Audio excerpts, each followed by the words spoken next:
the consciousness and the cosmos, a path to one's own inner cosmos, in assistance of a more profound understanding of the current planetary transition. A stimuli that accompanies the pilgrim in his return to his cosmic home. The consciousness and the cosmos.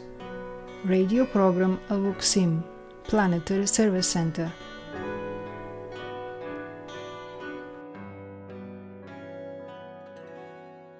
Hello, dear listeners. My name is Alba.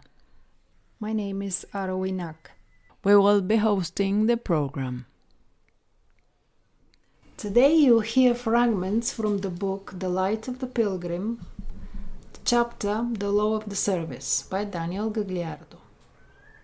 First question is: what do you need to be able to become a being in service of the evolutionary plan? Daniel Gagliardo answered. In this sense, genuine transcendence of merely personal interest is necessary. Transcendence is the illusion that pushes us to believe that we must manage everything according to our will, and from our point of view, to count on the achievement of our optimization.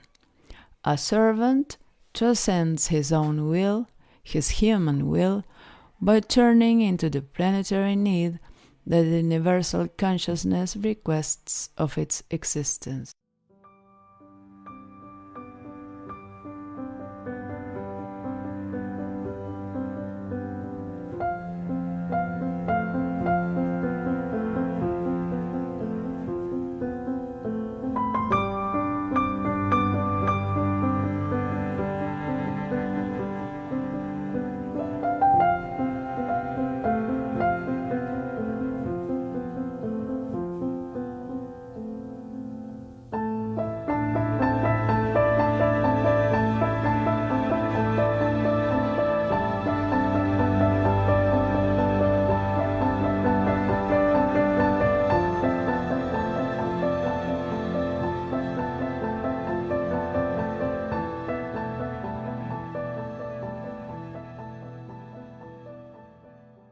Being in service is in tune with the evolutionary plan and becomes a reflection of that plan, becoming a flexible and functional tool to that plan.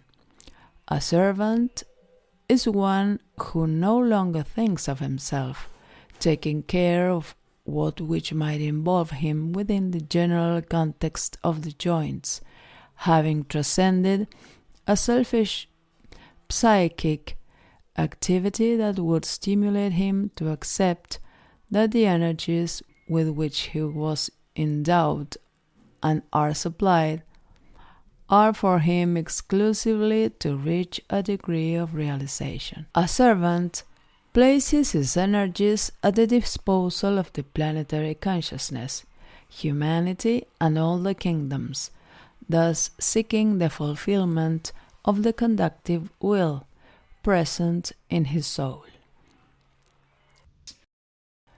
A being in service is an extension of the planetary being, his spirit, and the hierarchy.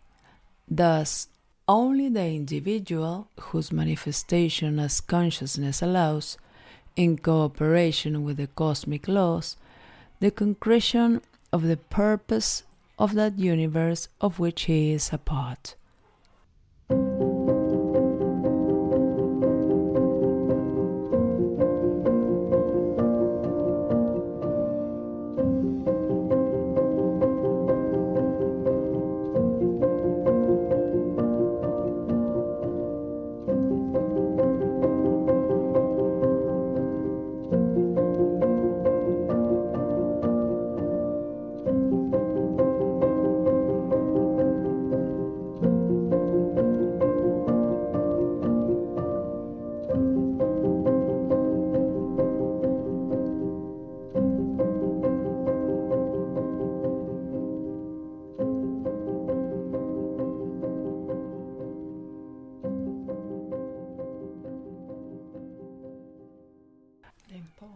How can the impulse of service manifest in this new instance of change in polarity?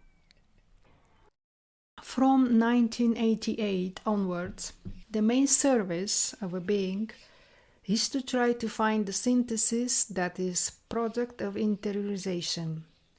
For many, it will notoriously mean reversing the path towards the compulsive search for external experiences, to break the powerful illusion of considering that even our psychophysical forces can unveil the path to our progress and longed for success.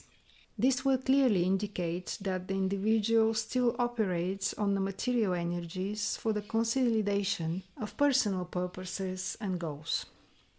Through unprecedented energetic patterns related to the cycle exhausted in 1988, the aspect of cosmicity acting in the current polar transition stimulates the alignment and tuning of consciousness regarding universal goals and a single purpose. The recognition of these goals and the purpose symbolize the conditions of a being to join the network of service effectively. Seeking to act with the greatest impersonality and impassivity that its evolutionary trajectory would allow, neutrality may sometimes be tested through its participation in the junctures where it is permitted to provide the service.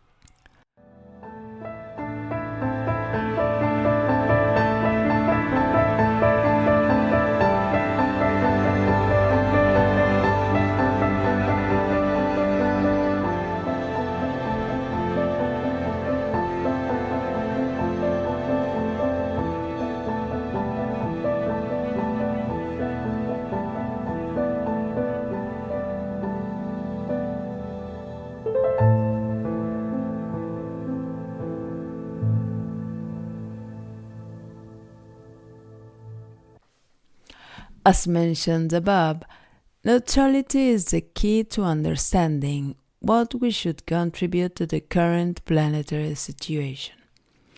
It will not be enough that the actions are positive, generating what is also called positive karma and sustained by voluntarism, goodwill, or sentimentalism, but motivated by the soul itself.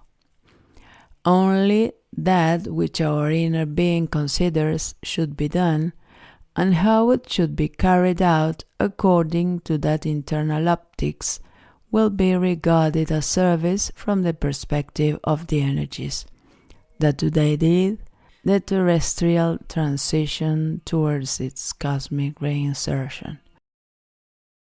Every contribution of neutrality by the personality in response to the inner guidance assists the transcendence of the law of karma towards the law of cycles.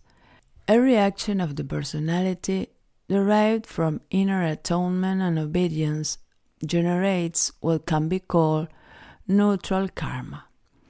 Activities that do not depend on identifying the personality consciousness with the false games present in the plans of the mind, the emotional body, and the ethereal physical field. Transcending free will and no longer imposing the polar flares on our planetary participation is the guide that will open up the way for us to serve. To confirm that with our karmic mechanism we have arrived here, and that to continue we must renounce the unknown and open ourselves in faith to the recognition of an unprecedented proposal in nothing related to our illusions, but with the light that is permanently offered to us by the signaling of our cosmic pilgrimage.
how do you recognize an actual act of service?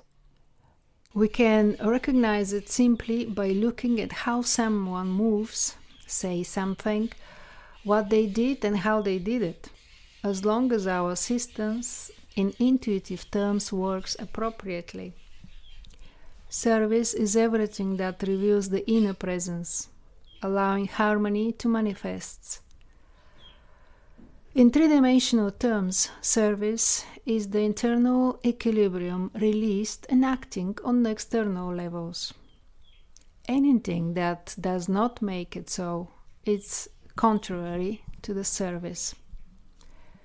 But could we recognize that harmony in a life is present under gesture, act, or movement that could be identical of those executed by millions? An act of service cannot be evaluated from material observation through the senses. An action of service, being an aspect of our inner cosmos, is that which can be perceived by means of internal openness. We will be able to perceive that service is present when we are receptive, in another position, and not giving credits to what exists only through the senses.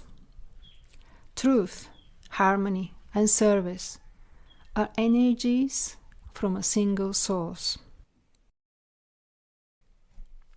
Our senses know nothing but that which, in an accentuated, diffuse way, activates and nourishes them. Trained in materiality, they discard the existence of essence in their record of higher actions.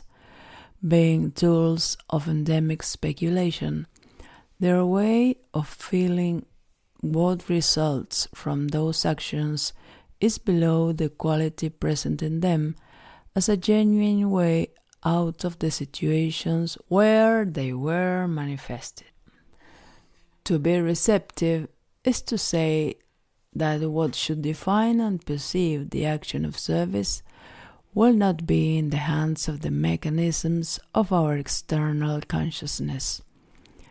Psychophysical mechanisms in tune with material laws, prepared mainly for weighing, measuring, and accounting. Receptive means the capacity to receive the internal influences and optics with respect to the vibratory character that defines every situation. The receptivity is completed by the intuitive movement that complements it.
We will not be able to recognize a service action in its proper dimension by comparison or evaluation, by investigating it. we could only become to the perception or understanding without our purpose of becoming a tool of curiosity. It is not up to our consciousness to be poking around, investigating, wanting to know if the one who is there is a servant or a fake, a mimic or a good action playing the role through which he appears to recognition.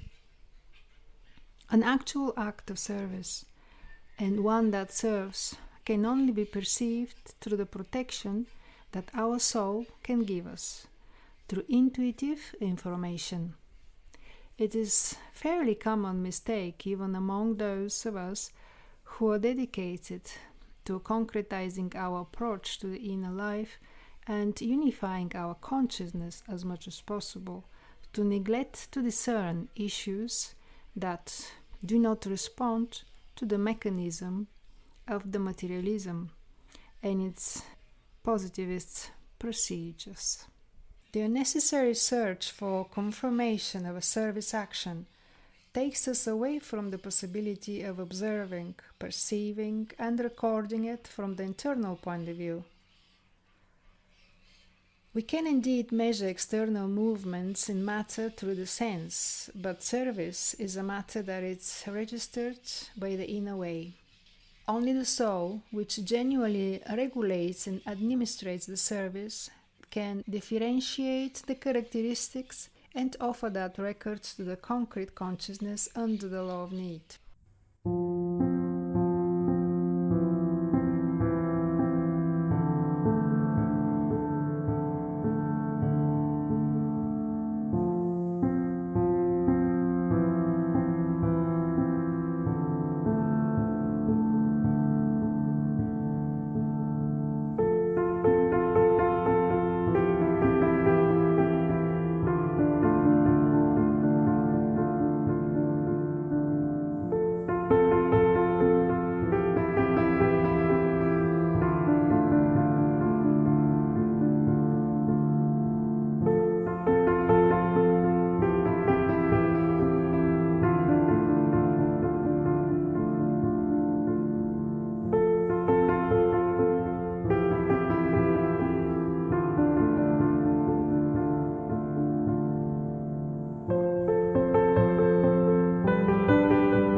I dreamed that I was reciting various mantras, and although I don't remember them well, I feel that they were the mantras used in Sierra del Cielo.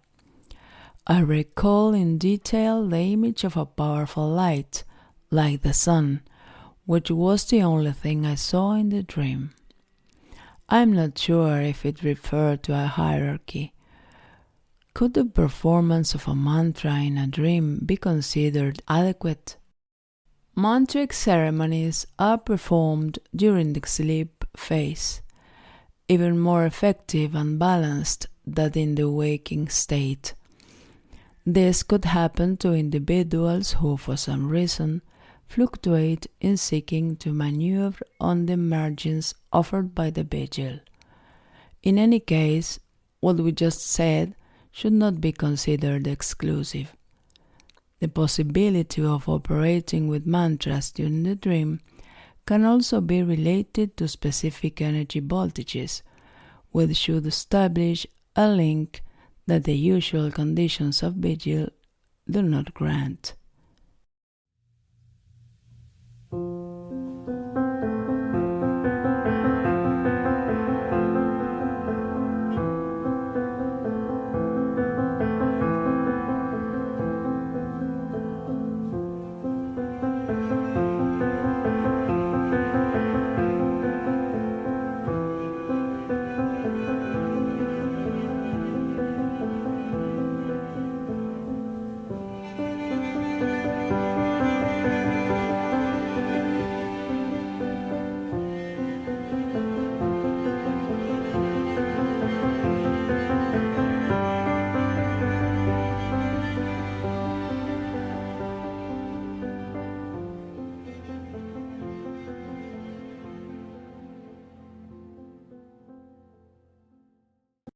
Given the unstable conditions that currently define the planet's superficial situation, the dream state becomes the propitious field to compensate for various aspects of the instruction initially planned to be contacted in the waking state. Thus, in a context of instruction, mantras are effective tools for addressing planetary needs. Its ceremonial execution, both in dreams and awareness, possesses the scope that the will of the energy grants to the ends. About that light perceived during that experience, his solar essence was offered to him through that symbol. When the consciousness was found to be foreign to the formal world and the siege of the external senses, it could lead to another perceptive range. That light was the recognition of the inner life itself. His inner self manifests expanding aspects of spiritual preparation. That sun, that light, ruled that ceremony in which the one who dreamed was led to propitiate the liberation of energy flows that only mantric channeling can operate, serving in this way to assist the evolutionary plan.